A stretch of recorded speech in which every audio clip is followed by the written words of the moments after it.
Make It Right, the manufacturing podcast. Manufacturing is a collection of people, processes, and equipment, all in constant pursuit of higher production rates, increased productivity, and better product quality. Over the last few decades, factories have been shifting to automation to achieve these results, but still there is some resistance and mistrust. This week on Make It Right, we're looking at how a good automation strategy can help companies grow and profit while also benefiting the frontline workers by providing more fulfilling work. I'm Janet Eastman. This week on the show, Kevin Snook and I are joined by Justin Stevens. He's the Director of Marketing of Kaitec Automation. Justin, good to see you. Always great to have you on the show.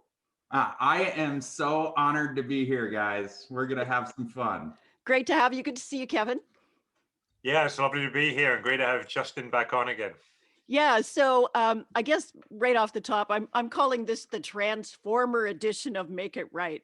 That's what I know about like automation and manufacturing and robots, right? So let's talk a little bit about the kind of automation that Kaitec does, because you're basically into packaging and things like that. Is that correct, Justin?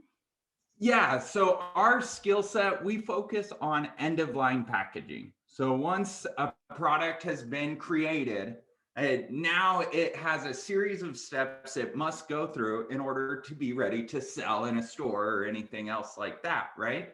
So we do robotic integration, which means we come into an organization and sit down with them, really understand what they're working on, where their struggles are. And we look for, the first thing we look for is the low-hanging fruit. What's something that's easy to automate, that's hard to find the labor or for their people to do. And so that's where we always start. And we come in and say, all right, this is where we can go. Let's say it's palletizing is a big one that a lot of companies look for, because one, you're picking up boxes, the same box or the same bag all day long, and you're stacking it on a pallet. It's very fulfilling work, right? It's like, man, can't wait to stack some more boxes today. So we can come in and we can automate that whole process, which lets the company redeploy those employees somewhere else. And that's one thing. There's a lot of pushback around, oh, you're trying to get rid of our jobs. You're trying to take our jobs, right?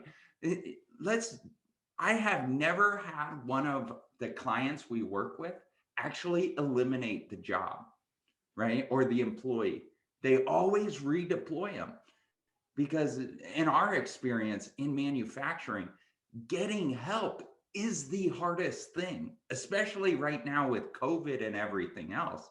So they're looking to increase throughput. So they automate this area, and then they take the people who were doing it and put them on the line somewhere else to help increase that throughput. Does that make sense? It does, Justin. And one of my thoughts around this is quite often the people that are doing the stacking the boxes onto the pallets are not full-time workers in the company anyway. Quite often they are, what do you call it? Workers for hire that are coming in on a daily or a weekly basis. And most of the companies that I know that are hiring people like that are finding it really difficult to keep the same people consistently there. And there's a very high turnover rate, which also means that the people that tend to be doing that type of work are not that highly qualified on that particular type of work in order to do it really well. Is that what you're seeing as well? 100%.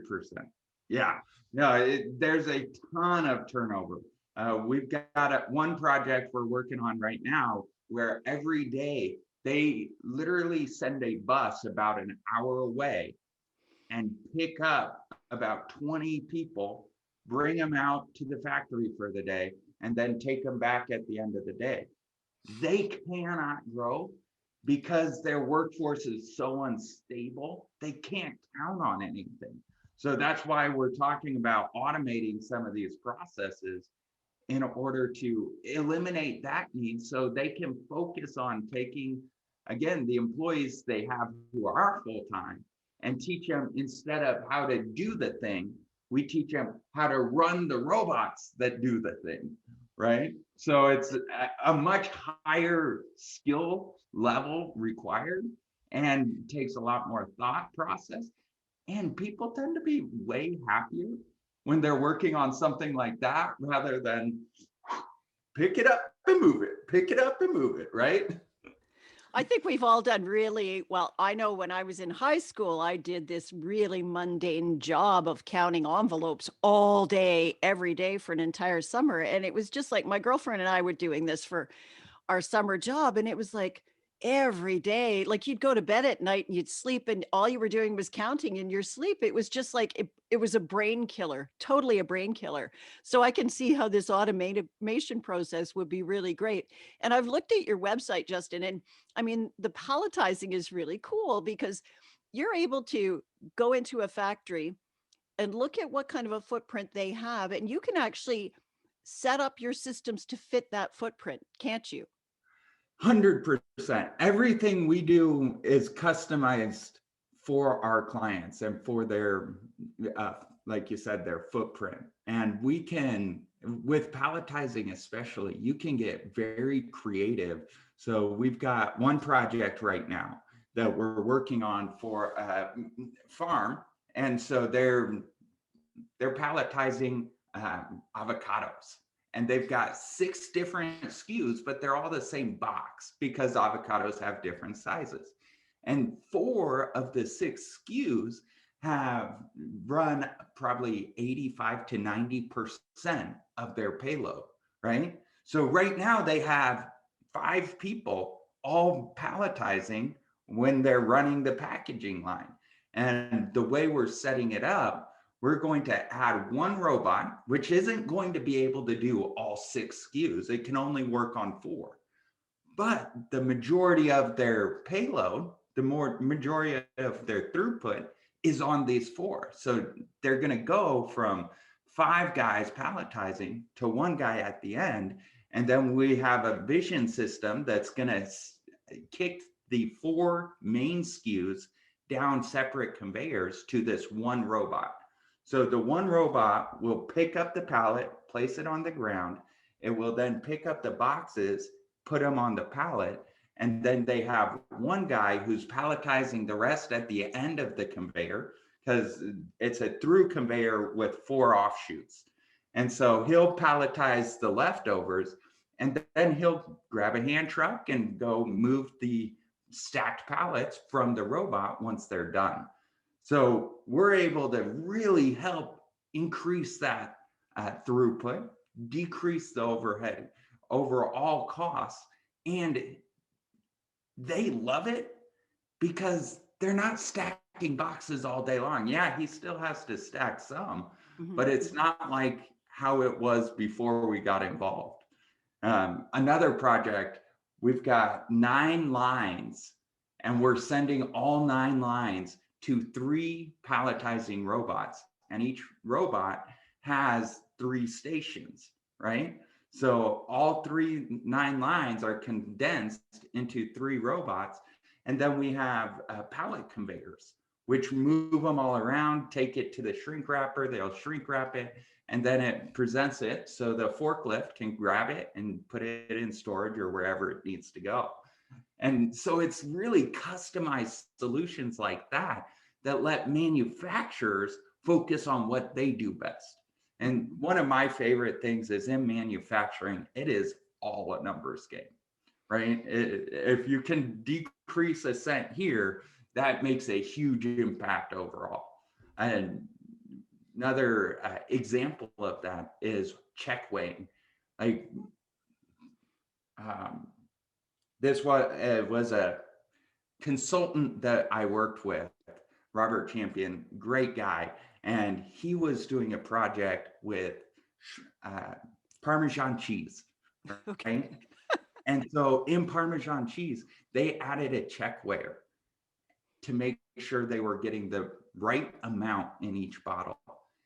It saved them almost $1 million a week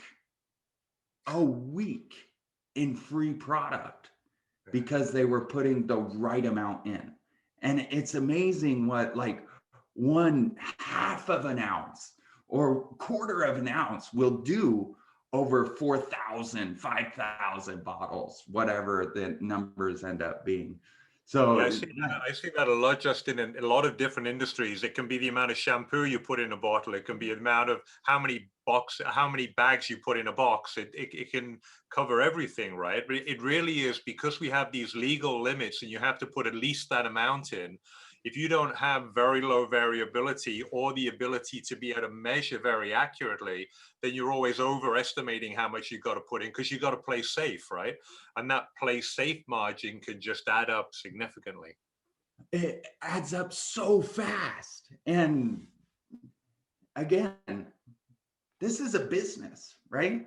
We do it to serve, but at the end of the day, we're running a business. So you've got to watch those variables and make sure you're doing what you can do to increase your profitability. Because here's the best thing about business. Business owners are the most generous people I have ever met, by far. They make money and then they go invest it in their community. They invest it with hiring more people. They feed more families. Like COVID's been COVID, right? It's been a drain on everybody. But you know who's keeping it going, keeping the economy going, is our businesses who have pivoted and adapted and continue to feed families, because you've got a lot of excuses to throw in the towel and say, hey, I'm good, right?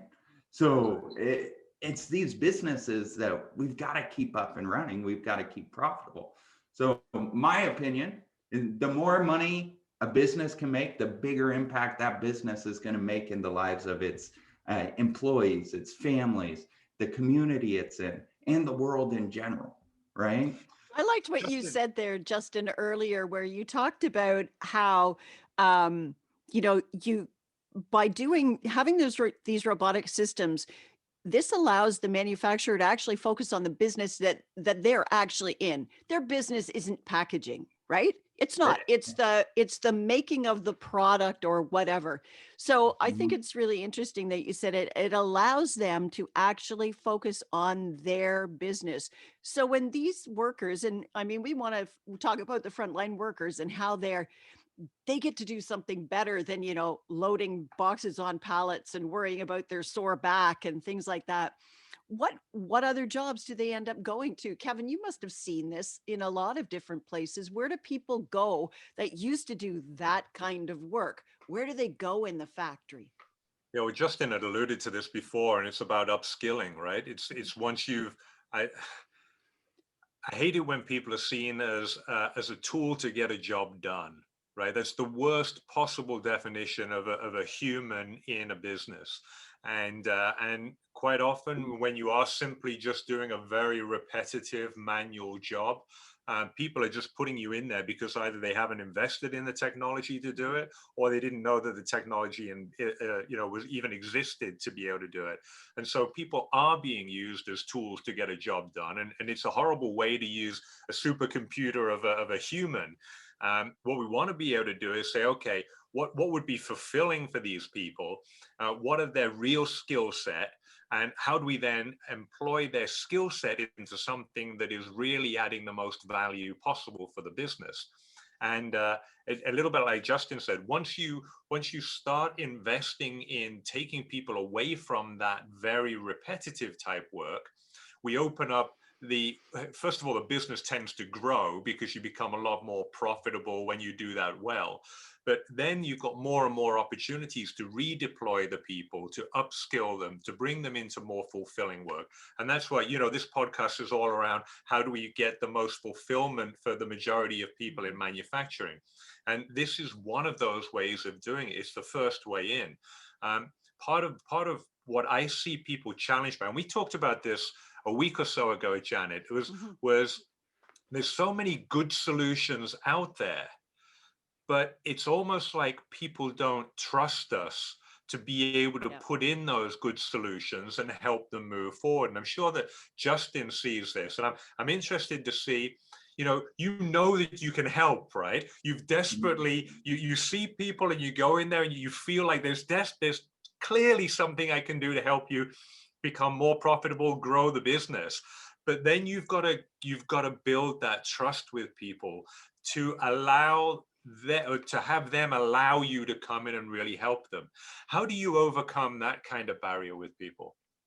That is such a great question. And it's one of the hardest barriers to overcome, especially for, so Kaitech Automation, we're like a 4-year-old company. We've been doing conveyors and manufacturing for 60 years, but we just added this robotic integration and turnkey systems provider to our business. And with that comes a lack of experience, right? And that's what a lot of people look at, and they say, you're only this old, you're so new, how can we really trust you? Well, the truth is that's actually a bonus, because we don't know all the old ways of doing things, right? So we've learned on the newest robotic system. We've learned on the newest robotic softwares, and every project we do, we actually, so we're primarily an ABB value provider, but we do all robots. With ABB, they have a software called Robot Studio, and Robot Studio will let you design anything that a robot could actually do. So before we do any project, we've literally proved out the robot can do the work, and we know how to make him do the work with our software, which makes it a lot easier to say, hey, this is what we're doing. And so before we take any job, we prove it out through this software, because we want to make sure that we can do it. Because the capital expenditures industry in just the US is a $1 trillion a year industry. 1 trillion. 7 billion, with a B, 7 billion of that is stuff someone pulled the trigger on before really proving out that this would work. I like to affectionately hanger robot. The robot you put in the corner because it didn't do the job you bought it for, and then you hang a coat on it. Not a great way to invest your money, right? So you've got to, as we're going through this, one of the things people need to look at is, one, how current is the company they're working for or with? How advanced are they in their solution finding? Because the one thing about robots is the newer and newer they are, the more and more you can have done with one robot. For example, we have a palletizing line we just put in last quarter. Boxes come in, the robot picks up the pallet, picks up the slip sheet, stacks the pallet, puts another slip sheet on, and then moves it to the shrink wrapper, and then it's ready for human touch. Like, all of that is done with one robot. So there's so much that can be done as we're moving forward and as technology advances, and you just got to be aware of it and open to it. And what you're saying is your beginner mindset that is making sure that you're learning with the client, right? And so it's, I guess, as you're learning, they're learning at the same time, and you can go along together in that journey that you're taking. Exactly.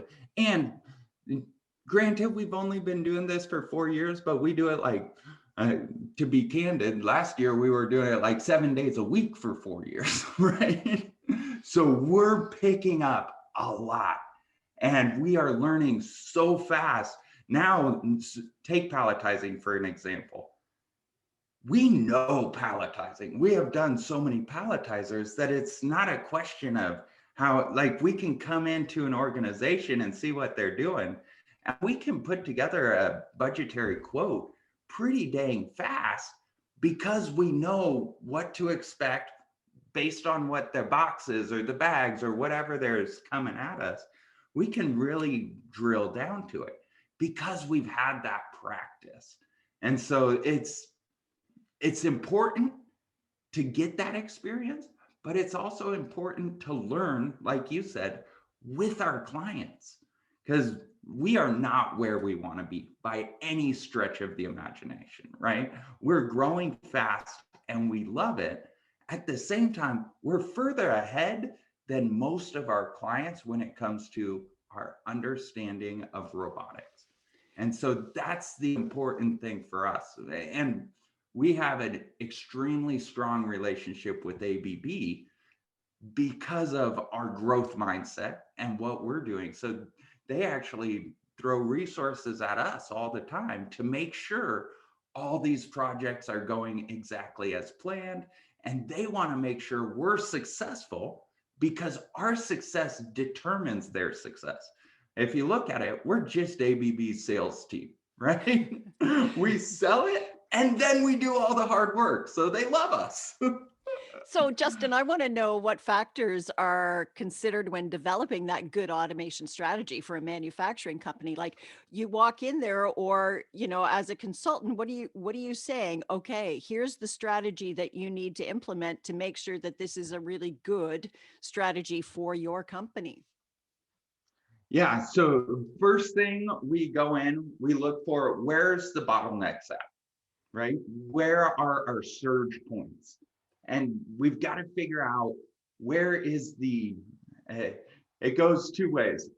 First, you got to figure out where's the fastest we're going to need to go, right? Because you want to build your automation system to the fastest speed that you have to meet.